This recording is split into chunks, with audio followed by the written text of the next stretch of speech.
Bonjour à tous, je suis ravie d'animer ce webinaire avec Véronique et de partager avec vous autour des directives anticipées et de partager notre enthousiasme vis-à-vis de cette thématique.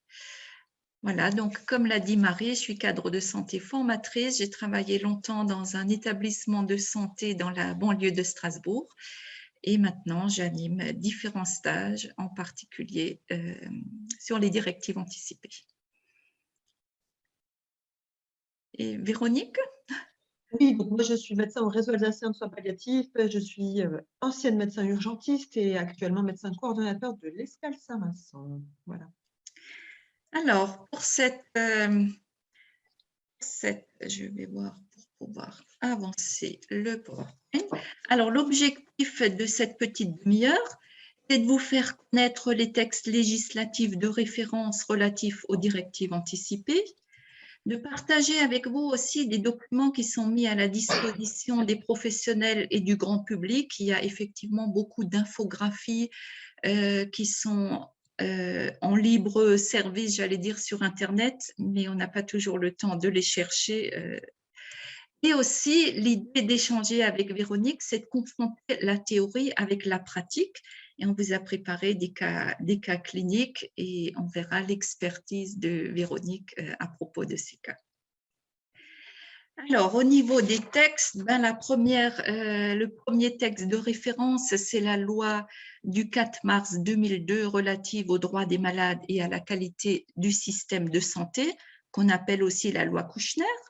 Cette loi a mis en avant l'obligation de respecter la volonté de la personne. Depuis 2002, le patient est une personne responsable qui donne son consentement libre et éclairé.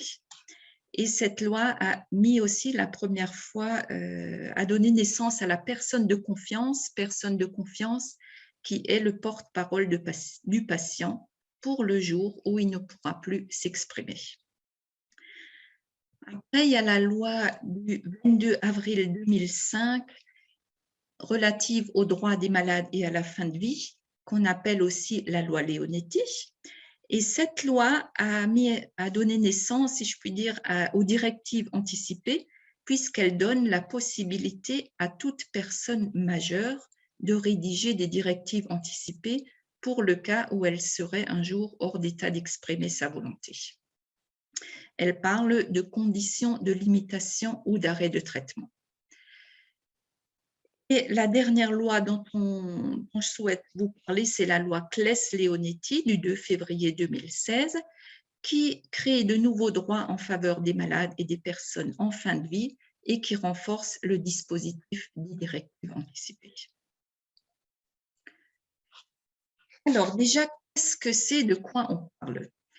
Toute personne majeure peut rédiger des directives anticipées pour le cas où elle serait un jour hors d'exprimer sa volonté. Alors, dans cette phrase, il y a deux choses qui me semblent importantes. C'est la notion de peut rédiger et non pas doit rédiger. C'est un dispositif qui est basé sur le volontariat et parfois c'est mal interprété dans les établissements de santé. J'ai eu des retours de soignants ou de patients qui ont relaté qu'ils ont eu un document et les soignants ont insisté pour que les patients rédigent ces directives anticipées. Alors, ce qui est important à savoir, c'est qu'au moment de l'admission dans un service hospitalier, les soignants ont obligation de vous demander si vous avez rédigé des directives anticipées afin de pouvoir d'en prendre connaissance, mais en aucun cas, il n'y a d'obligation de rédiger des directives anticipées. Et deuxième chose, elles ne seront utilisées que le jour où le patient ne sera plus en état d'exprimer sa volonté. Donc, tant que le patient parle, tant qu'il peut communiquer, eh ben, l'équipe médicale va communiquer avec le patient et ce papier, ces directives anticipées ne seront consultées que si le patient ne peut plus s'exprimer.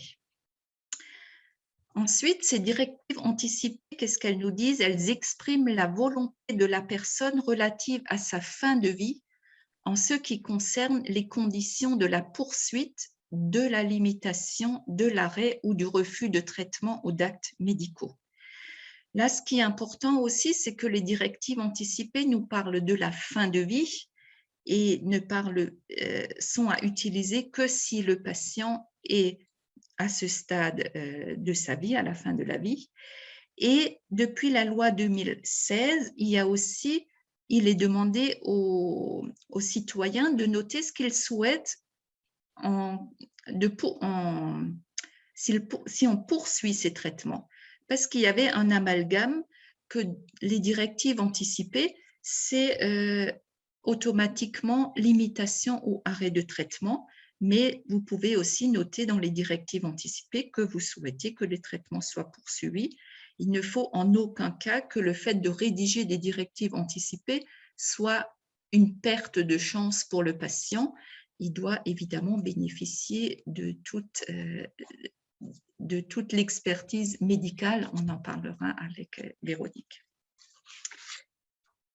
Alors, les grands principes que le législateur souhaite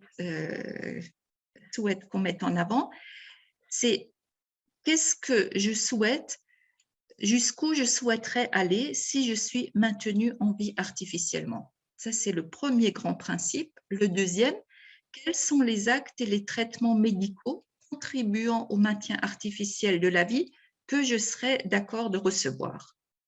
Par exemple, une assistance respiratoire, une réanimation cardio-circulatoire, une alimentation et ou une hydratation artificielle, une dialyse ou toute autre chose.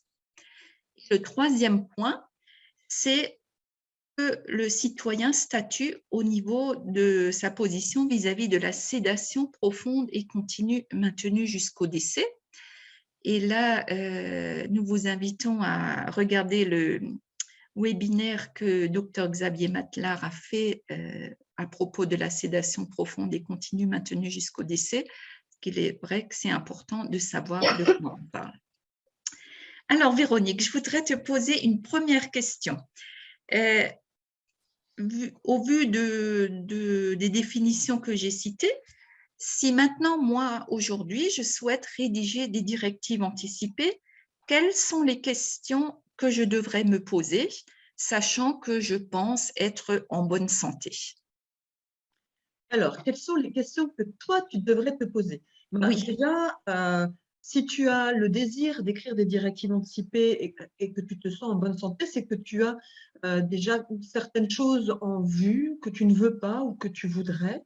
Donc, c'est important déjà de pouvoir clarifier ce qui est pas évident. C'est vraiment pas évident quand on est en bonne santé de s'imaginer dans quelle situation on pourrait se retrouver.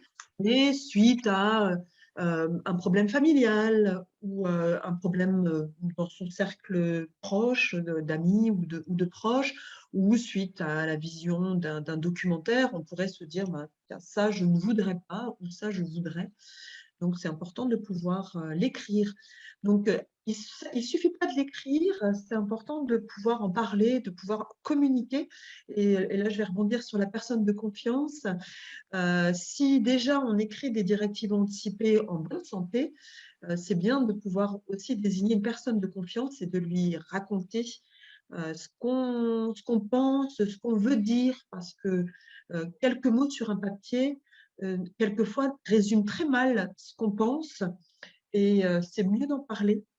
Et voilà. Donc, soit une personne de confiance, soit un proche qui n'est pas désigné personne de confiance, mais en tout cas de le faire savoir quand même cette volonté, ou à son médecin traitant également.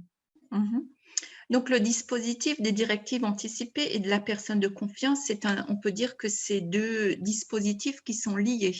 Alors, ils sont liés, ils sont ni l'un ni l'autre obligatoires, ni les directives anticipées, ça tu l'as bien précisé, et la désignation d'une personne de confiance, elle n'est pas obligatoire non plus. C'est vrai qu'on nous demande à l'hôpital de remplir un papier avec la personne de confiance, mais en aucun cas, c'est obligatoire. Encore une fois, la loi propose deux outils pour répondre à une peur du citoyen, celle de ne pas être entendu. Et ces deux outils, c'est la désignation de la personne de confiance et la possibilité d'écrire des directives anticipées. Donc, c'est vraiment un outil pour qu'on puisse être entendu quand on ne peut plus exprimer sa volonté de vive voix.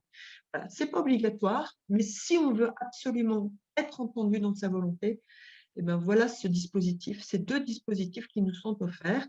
Alors, ils sont couplés dans le sens où, effectivement, quand on a écrit des directives anticipées, si on peut en parler à quelqu'un, qu'il soit au courant, ça aide. Ça aide parce que on voit souvent dans des directives anticipées écrit cette mention laconique « je ne veux pas d'acharnement thérapeutique ». Et cette mention, elle n'est pas très éclairante. Donc, si on a pu expliquer à quelqu'un ce qu'on veut dire par là, ça peut aider après à prendre des décisions. D'accord. Alors, je vais continuer. Merci. Alors, quand est-ce que ces directives vont être utilisées? Donc, on a vu qu'elles vont être utilisées que si la personne n'est plus en état de s'exprimer. Donc, lorsqu'une personne en phase avancée ou terminale d'une affection grave et incurable, donc toujours se remettre dans la situation de fin de vie, quelle qu'en soit la cause, quand cette personne est hors d'état d'exprimer sa volonté, le médecin peut décider de limiter ou d'arrêter un traitement inutile, disproportionné ou n'ayant d'autre objet que la seule prolongation artificielle de la vie de cette personne. C'est ce qu'on appelle l'obstination déraisonnable. Et dans ce cas-là, quand il arrête ou limite ce traitement, il respecte une procédure collégiale, il consulte la personne de confiance si elle existe ou un des proches et, le cas échéant, les directives anticipées si elles existent. Alors, Véronique, là, j'aimerais, pour illustrer cette diapo, te présenter le cas d'une dame qui, on va dire, qui a 90 ans, qui a rédigé des directives anticipées avant son entrée en EHPAD et elle a noté « Je ne veux pas d'acharnement thérapeutique en fin de vie ». Cette dame, son état s'est tranquillement,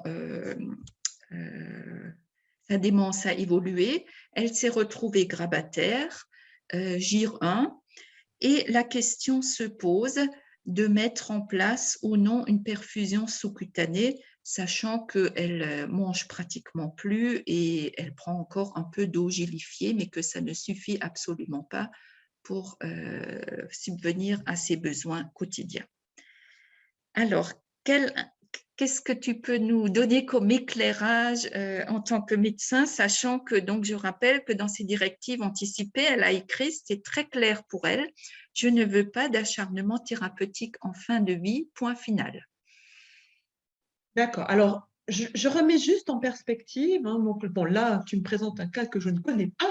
Oui, évidemment. Donc, je vais d'abord examiner cette dame, voir où elle en est. Est-ce qu'il n'y a pas un problème aigu, une infection qui pourrait expliquer aussi son état actuel? Je vais me renseigner auprès de l'équipe et me renseigner aussi auprès de sa famille. Après, voilà, si c'est voilà, ce sont des décisions qu'on prend en collectif. Hein, je ne prends pas ça toute seule dans mon coin. Donc, si on est effectivement dans le cas d'une personne qui s'approche de la fin de vie et qui a bien écrit qu'elle ne veut pas d'acharnement thérapeutique et qu'elle ne veut pas de maintien artificiel de sa vie et qu'il n'y a pas un élément aigu qui pourrait être traité, ben, oui, la question de ne pas mettre la perfusion d'hydratation, donc tu parles bien d'une perfusion d'hydratation, hein, pas Oui. d'alimentation artificielle, cette question-là va se poser. Bien sûr, elle va se poser et on pourrait répondre en équipe qu'on ne le ferait pas. En équipe, avec discussion avec la famille, qu'on ne le ferait pas. Mais alors, quel serait Dans ce cadre-là. le poids des directives anticipées? Est-ce que vous auriez pris la même décision si elle n'avait pas écrit « Je ne veux pas d'acharnement thérapeutique en fin de vie » ? Alors, encore une fois, il faut remettre dans son contexte. Là, je ne connais pas ses antécédents, je ne connais pas cette dame. Donc, il faut à la fois un examen clinique, à la fois une étude du dossier, à la fois une écoute de l'équipe, à la fois une écoute de la famille. Et on prendra une décision collective. Voilà. Mais potentiellement, nous prendrions en équipe la même décision si elle n'avait pas écrit de directive anticipée. Ce que je trouve important, Véronique, c'est que tu as bien dit que cette dame, même si elle est dans cette situation, vous n'allez pas automatiquement dire bah, c'est une dame qui est à un stade avancé de sa démence, on ne va pas la traiter. Vous allez d'abord regarder si elle a un épisode aigu, auquel cas l'épisode aigu va être traité, même si elle a marqué qu'elle ne souhaite pas d'acharnement thérapeutique. Ça me semble très important de le remettre dans son contexte et de ne pas juste regarder un papier et de répondre aux ordres d'un papier. Là, oui, si elle avait une infection urinaire ou une infection pulmonaire qui peut être traitée et qui pourrait expliquer une aggravation de son état euh, qui serait provisoire, oui, donner des antibiotiques et hydrater quelques jours, ça pourrait suffire à ce qu'elle retrouve un état habituel. Donc, encore une fois, il faut le remettre en perspective et il faut quand même réfléchir à ce qu'on est en train de faire et à la personne qui est en face de nous et ne pas répondre à un papier de façon comme de brave. Donc, on pourrait dire que les directives anticipées, ce n'est pas une prescription médicale que le patient fait, c'est quand même le médecin et son équipe qui, au final, après justement, d'où l'intérêt de cette procédure collégiale, d'intégrer les directives anticipées, mais que c'est un élément en plus pour orienter vos décisions. C'est un élément et c'est vrai que moi, ça me semble très important qu'on ne renverse pas le fait que tout d'un coup, c'est le malade qui va prescrire au médecin et à son équipe ce qu'il doit faire. Donc, c'est un élément qui doit entrer dans la réflexion. Alors, effectivement, en 2016, les directives anticipées s'imposent aux médecins, mais en aucun cas, la loi ne nous a dit qu'il fallait arrêter de réfléchir. Et bien justement, on va voir dans quel cas le médecin peut ne pas les respecter. La loi a prévu évidemment que les directives anticipées s'imposent aux médecins depuis 2016 pour toute décision d'investigation, d'intervention ou de traitement, sauf dans 2 cas de figure, en cas d'urgence vitale, pendant le temps nécessaire à une évaluation complète de la situation. Alors là, Véronique, je voudrais te présenter une autre situation. Alors évidemment, mes situations sont un peu caricaturales, mais bon, le format nous l'impose. Donc là, je vais te présenter une patiente toujours en EHPAD qui a rédigé des directives anticipées un peu plus précises. Elle a marqué, elle ne souhaite pas de maintien en vie artificielle, pas de transfert en réa, pas d'opération. C'est une dame qui est en EHPAD, qui est GIR 2, donc elle communique encore un petit peu, elle est au fauteuil, elle a l'air heureuse, elle mange seule. Elle fait un épisode aigu et elle perd connaissance le soir à 19h. Il n'y a plus de médecin sur place. L'infirmière appelle le SAMU. Qu'est-ce qui se passe? Quelle serait la réaction? Voilà, qu'est-ce qui se passe? Pas parler à la place de mes collègues, quelle serait leur réaction. On t'appelle toi, Véronique. On m'appelle moi. Voilà. On m'appelle moi. Donc, je vais déjà toujours revenir à l'examen clinique de la personne. De quoi elle a besoin? De quoi elle a besoin à ce moment-là? Ok, elle a perdu connaissance, donc tu me dis qu'elle est inconsciente. Donc, il faut que je regarde. Alors, ok, je peut-être pas, là, je n'ai pas de diagnostic à cette personne, mais je vais regarder dans quel milieu elle est. Donc, si elle est dans un EHPAD qui ne peut pas l'accompagner jusqu'au bout, et ben cette dame, je vais quand même l'emmener aux urgences pour qu'il y ait un accompagnement qui soit fait. Donc, ça dépend, tout dépend des circonstances. Alors, oui, effectivement, elle n'irait pas en réanimation. Oui, effectivement, tu vas parler d'opération, etc. Il n'y aurait peut-être pas d'engagement thérapeutique, mais en tout cas, il doit y avoir un soin, enfin, un accompagnement qui doit être fait. Donc, si cet accompagnement n'est pas possible dans cette EHPAD, ces directives anticipées ne me disent pas qu'il faut que je ferme la porte et que je ne m'occupe pas de cette personne. Donc, je vais faire au mieux pour que cette personne, elle puisse recevoir les soins dont elle a besoin euh, dans, dans, dans la situation qui m'est présentée. Et donc, comme dit le texte de loi, pendant le temps nécessaire à une évaluation complète de la situation, et pour pas qu'il y ait de perte de chance pour le patient, c'est quand même, je veux dire, tu fais ton travail de médecin pour que le patient ne perde pas ses chances malgré tout. Oui, oui, bien sûr. Oui, oui, tout à fait. Parce que bon, je ne sais pas si elle a. Enfin, voilà, encore une fois, je ne connais pas le diagnostic, mais c'est potentiellement quelque chose de temporaire et qui pourrait être facilement traité. Alors, on imagine beaucoup de choses. Hein. Imaginons Oui, qu'il oui, oui. y ait une Alors, j'ai une hypoglycémie, autre comme on dit, situation, et donc Véronique. passer à côté d'une hypoglycémie parce qu'il y a des directives anticipées qui disent qu'elle ne veut pas d'acharnement.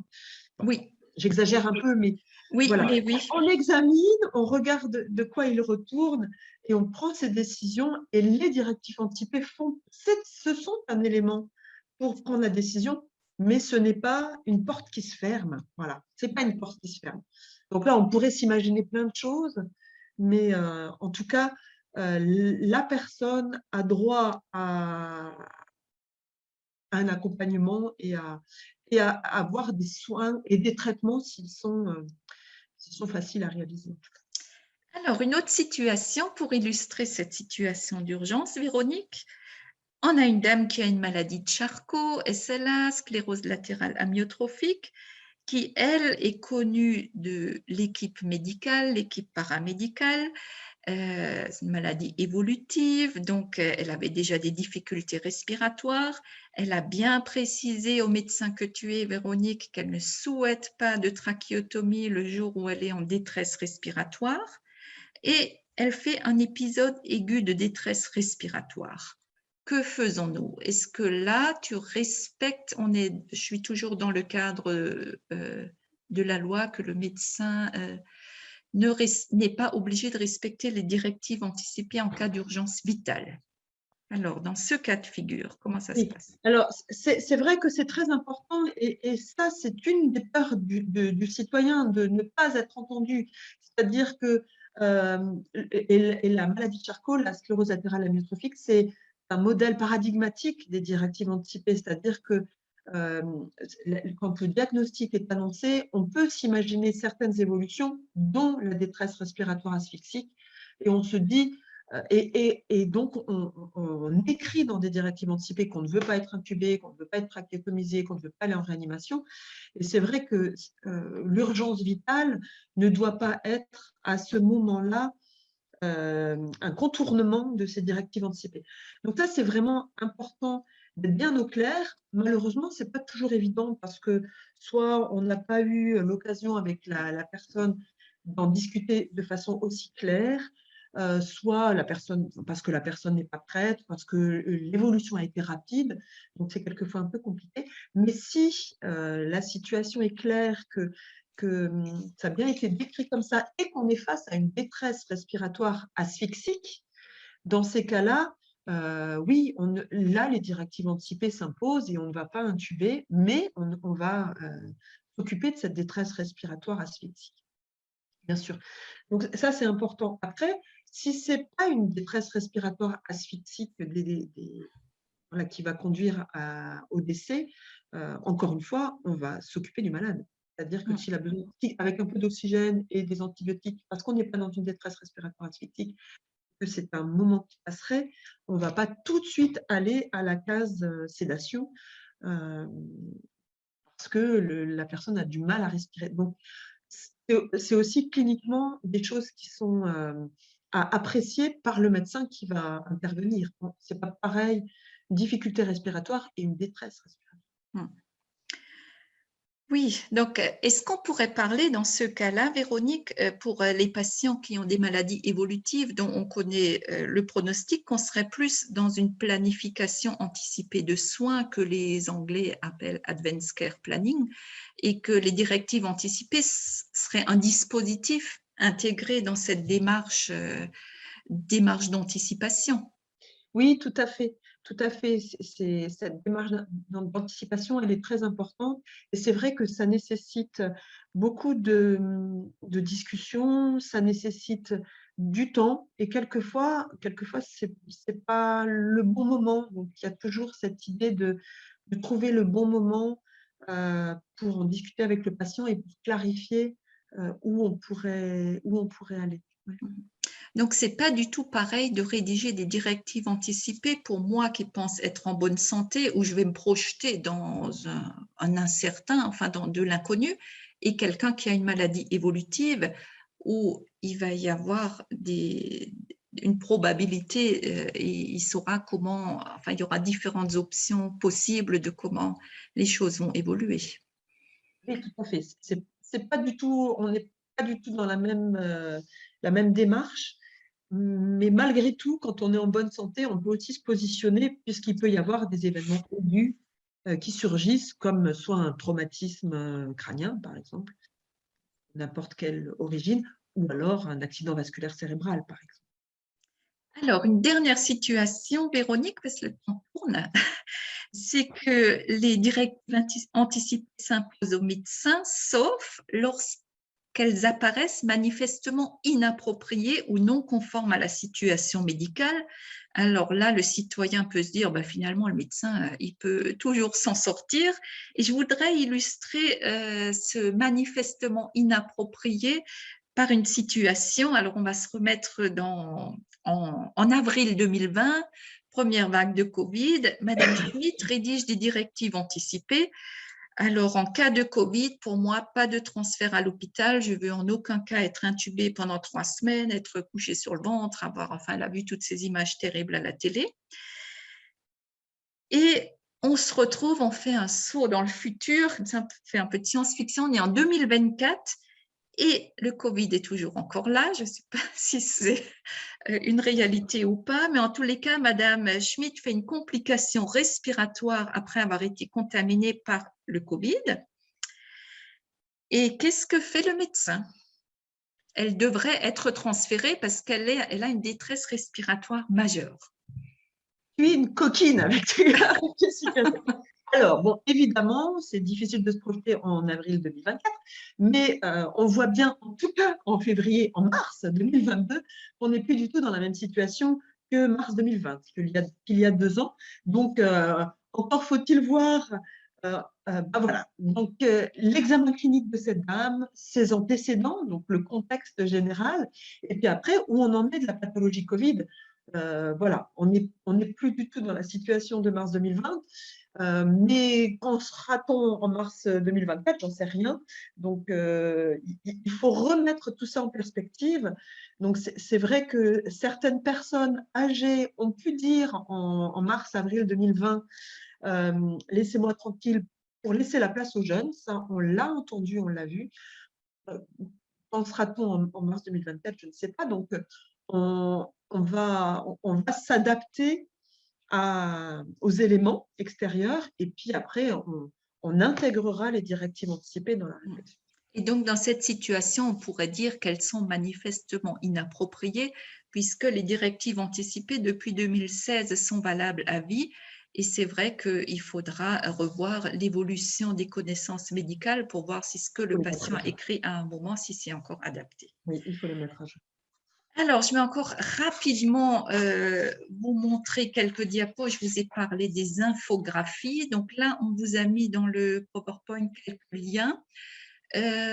Donc, il y a le lien des différents documents destinés aux professionnels de santé. Il y a le formulaire officiel pour la rédaction des directives anticipées, tout en sachant que vous pouvez les écrire sur un papier libre. Et je voulais vous parler des infographies qui ont été réalisées par le Centre national de soins palliatifs et de fin de vie. Donc, il y a différentes infographies, il y a des affiches que vous pouvez télécharger sur Internet, que vous pouvez imprimer, mettre dans vos services. Les directives anticipées, qu'est-ce que c'est? Comment les rédiger? Et il y a 2 livrets que vous pouvez commander gratuitement au Centre national de soins palliatifs et de fin de vie, qui sont très agréables, une belle infographie, qui sont gratuits Et donc, n'hésitez pas. Je voulais aussi vous parler du jeu de cartes que vous pouvez, enfin, je n'ai pas d'action à Jalmave, mais que vous pouvez acheter à Jalmave pour 10 euros, qui peuvent être une aide pour les entretiens avec les patients à propos des directives anticipées, qui vont travailler sur vous aider à connaître les valeurs des patients. C'est un bon support pour parler autour de la fin de vie. Voilà. Et donc, en fait, ce qu'on peut dire aussi sur les directives anticipées, c'est un dispositif qui peut effectivement être un bon outil pour parler de la fin de vie avec le patient. Et ce n'est pas parce qu'on parle des directives anticipées qu'on va forcément les rédiger. En conclusion, en tout cas, je voudrais dire, parce que c'est vrai qu'avec les exemples donnés par Dominique, je ne tranche pas, je ne tranche pas exprès, puisque ce qui m'importe, c'est cette réflexion. Donc, se donner le temps de réflexion autour de la personne, cliniquement, autour de son dossier, de l'équipe et de sa famille, éclairée par les directives anticipées. Donc, je ne veux pas non plus trancher de façon aussi abrupte. Voilà. Alors, moi, ce que j'ai bien aimé quand on a préparé ce webinaire, Véronique, c'est que tu disais les directives anticipées n'empêchent pas au médecin de respirer, de réfléchir, et que c'est vraiment l'idée que c'est un outil, mais qu'en aucun cas, ça remplace la réflexion collégiale. Et ça me semble vraiment important, et le législateur l'a bien mis en avant, qu'il y a toujours obligation de cette procédure collégiale entre professionnels.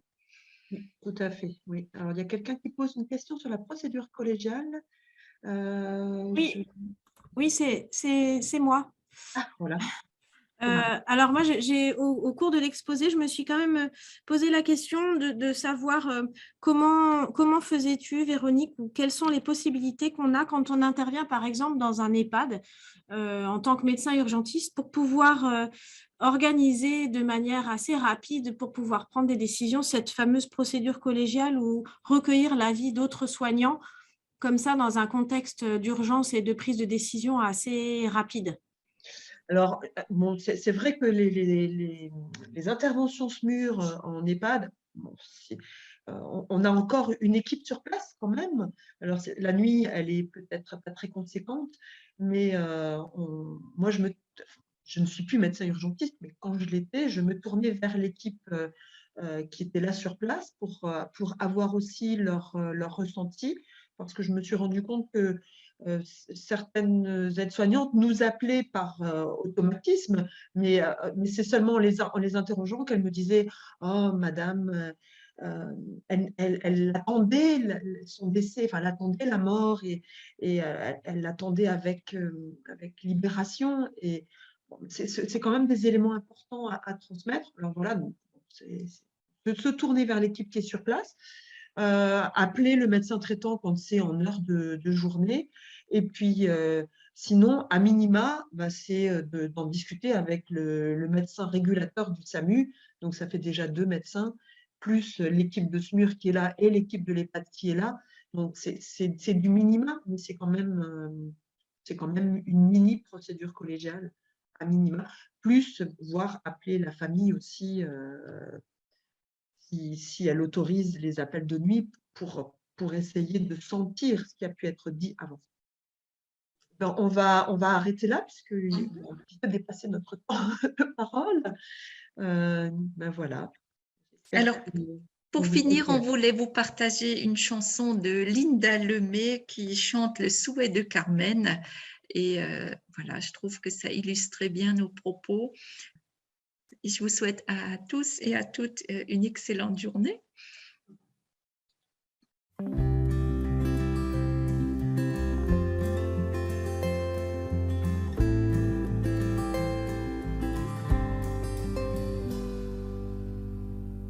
Comme cadeau pour mes 100 ans, je voudrais au pied d'une fleur la main d'un tout dernier amant qui viendrait me tendre son